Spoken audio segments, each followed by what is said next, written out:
кружи околу атмосферата и да, таму кај што се половите навлегува дел од тоа зрачење и ја добиваме. Поентата е во тоа што противници не сакаат да кажат дека тие астрономи што биле на месечината бидејќи минале. Еве само сега би требало да бидат на другиот свет. Да. Еве само да додадам 12 луѓе се качија на месечината. 12 луѓе, еден од најмалерозните космонаути беше Џејмс Лавел, кој што леташе во мисијата Аполо 8 и Аполо 13, значи два пати леташе према месечината, ама не се качи. Значи 4 пати го поминуваше овој појасот на третиот појас на радиација. Само да кажам дека Џејмс Лавел е роден 28 или 29 година. Значи има близу 79 или 78 или 80 години. Пример, да, еве Нил Армстронг е 31 година. Олден е исто тука негдека. Од тие 12 космонаути е сега пред година или две, мислам дека почина Ален Шепард, оној што играше голф на месечина. Од тие 12 космонаути што се горе, 7 се уште 6 или 7 се уште живи. Мислам, ако го рачунаме Ален Шепард, кој што сега брго почина, 7 се живи. Ке продолжиме ни оваа дебата, оваа расправа, во меѓувреме да се вратиме малку на музиката.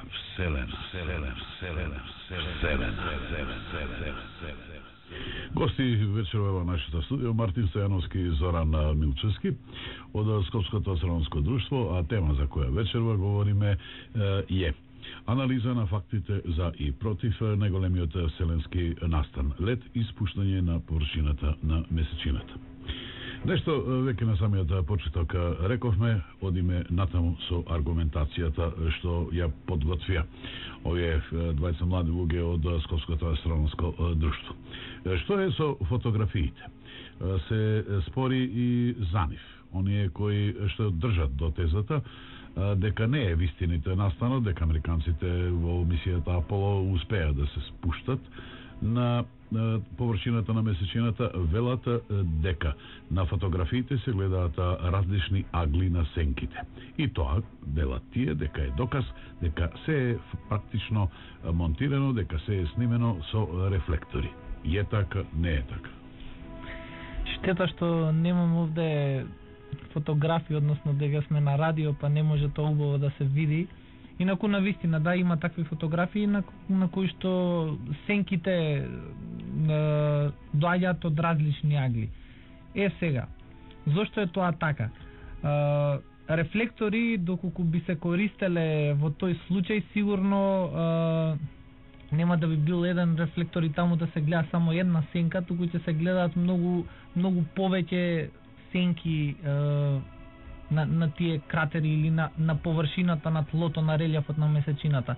Но зошто се случува така? И на земјата кога ќе сликате, особено каде што релјефот е нерамен и има некои извишенија, подигнатени негде малце поспуштено тлото, доколку сликате од еден агол, сенката од сонцето на различни делови, односно на различни карпи, или да кажеме, во случајов да е некоја карпа повисока, ќе падне под малце закривен агол во однос на некоја карпа што да речеме е пониско од таа.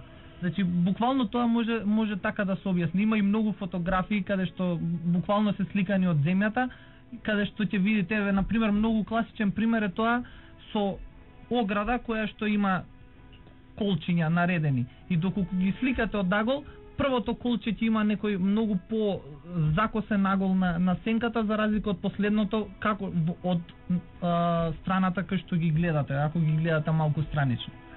Многу лесно може тоа да се објасни, иако има и други теории кај што со фотографирањето кај што се појавуваат тие како крстови, исто така и тоа може да се објасни со тоа што премногу експонирана фотографијата, односно сите тие што малку се разбираат од фотографија ќе видат, особено тоа се познава кај белите делови на самата фотографија и поради тоа не се забележуваат тие делот, тие крвчини.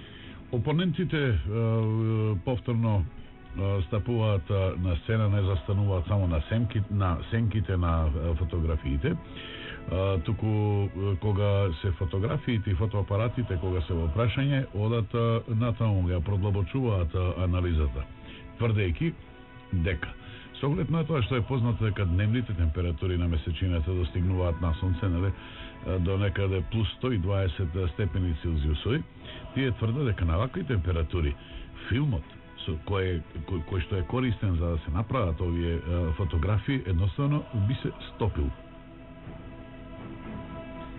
Па, видите, тие дела што американците беа на месечината, ги прават две фабрики во светот. Поточно во Америка ги прави една, тоа е фабриката ЕМУ, а во бившиот Советски сојуз, значи оддела кои што се наменети за позади третиот појас на радиација. Мислам да ги разјасниме некои работи. Значи ги прави фабриката ЕМУ во Соединетите американски држави и СОВ во Советскиот сојуз. Сега нели негов наследник на Русија. Едно такво оддело тежи, американското тежи 120 килограми, а советското тежи 2 кила е полесно. Во самото дело е буквално една приказ на самото за себе. Значи тоа дело, во делото има оној систем за космонаутот за ладење. Значи систем кој што треба да го држи оној притисок што ги има овдека на земјата, нели, од една атмосфера. Има систем со кој што може космонаутот да се, нели, оној систем за дишење, систем за исхрана. Значи, се работи за едно доста комплексно оддело, значи направено претежно од алуминиумски кевлар, од влакна некој кој што се со некоја посебна изработка специјално наменета за оваа работа и овдека што се однесува до самиот филм, да речеме црно-белиот филм се топи на температура од 35 степени, а додека тогашните, зборам за оној формат лајка, пошто самите космонаути го имале оној формат лајка, нели, 36 пута 24, а додека колор филмовите се нели се на нешто повисока температура може да издржат. Меѓутоа сметам дека ова не гледам тука некоја спорна ситуација. Мислам дека во нивните оддела би можеле да го издржат. Мислам таа температура би можеле да и не гледам тука ништо така спорно околу тоа. Значи ли тоа дека фотоапаратите биле внатре во оддела? Да, од самите фотоапарати, видите, постои тука една друга работа што мене ми е доста спорна. Видите, самите фотоапарати им беа наградите на нив. А сега не знам дали со палецот или со овој четвртиот прс, дека се окидаше и мислам го стискал на копчето и они да снимат. Спорно, мене во сите овие фотографии ми е една друга работа. Најпрвен американците рекоа дека има снимено, значи сите овие 12 космонаути кои се качи на месечината, дека снимиле некаде околу 1000 фотографии. После некој известен период беа 3000, па 5000 и денеска испадна таа цифра од 10000 фотографии. Значи они на некој начин самите себе си ги додадат. Што е спорно во таа фотографија? Мислам, као поранеше, да кажам, фотоаматер, кој што имам доста работено со тие филмови, исто и Мартин, мислам дека тоа може да го потврди, е многу лесно да се снима од рака. Значи, кога преку визирот вие го гледате недадениот субјект. Многу потешко е да се снима оној папарацо стил. Значи, кога апаратот ви е изнад глава, значи се наоѓате во некоја ситуација. Височина на окото. Да, и кога окото не ви е на апаратот, па сега мора сликаниот субјект да го ставите онаму за да ви дојде во самиот центар на кадрот, нели? Сега, кај американците, кај фотографиите, има сите фотографии имаат една безпрекорна симетрија. Дадени се дури и 2 или 3 субјекта во самата фотографија. Значи, дадене космонаутот во преден план, позади него од десна страна, значи гледано према фотографијата, се наоѓа месечевиот модул, од лева страна се наоѓа знамето, нели, она кој што се вее, кој што вела. Сега, сите тие 3 субјекти на самата фотографија имаат една таква страшна симетрија да буквално испаѓа дека некој ги снимал од преку око.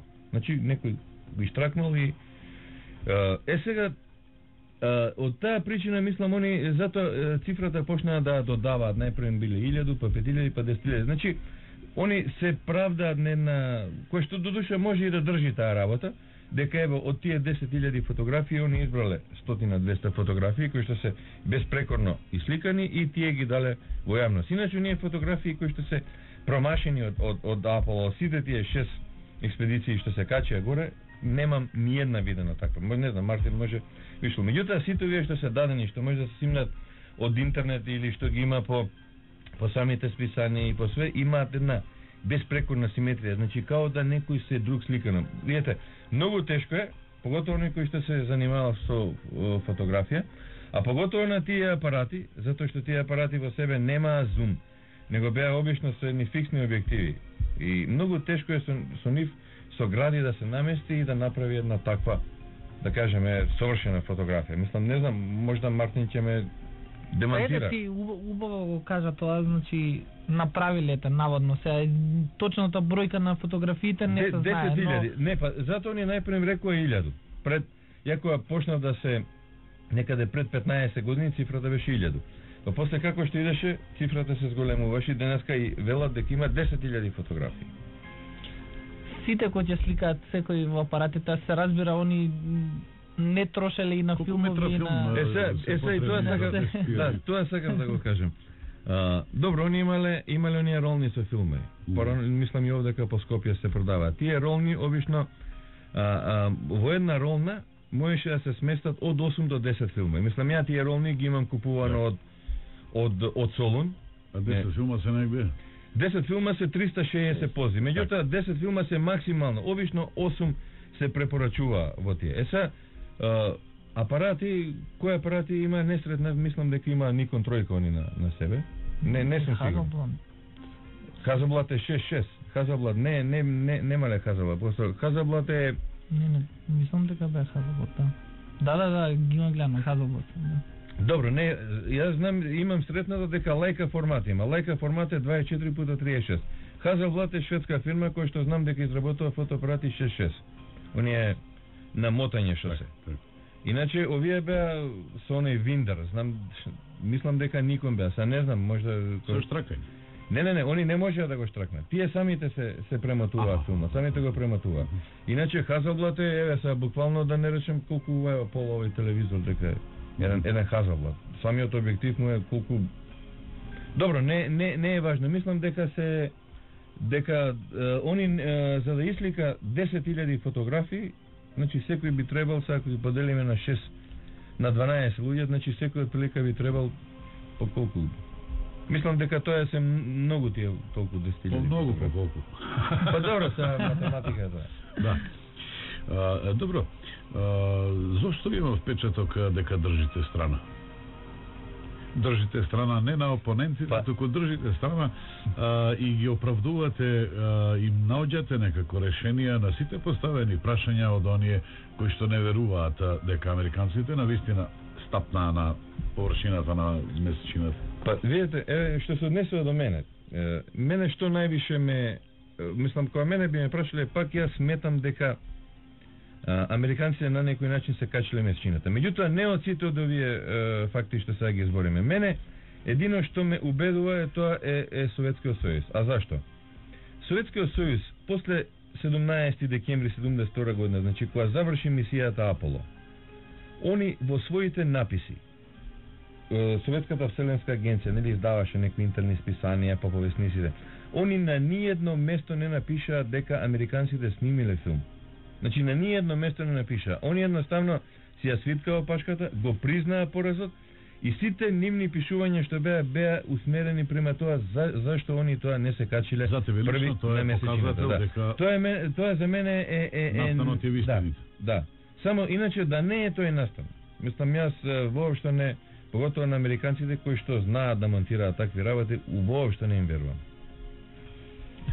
И јас значи не само тоа, секако многу голема потврда е својот противник што го имаш поради тоа што американците и русите тогаш биле противници,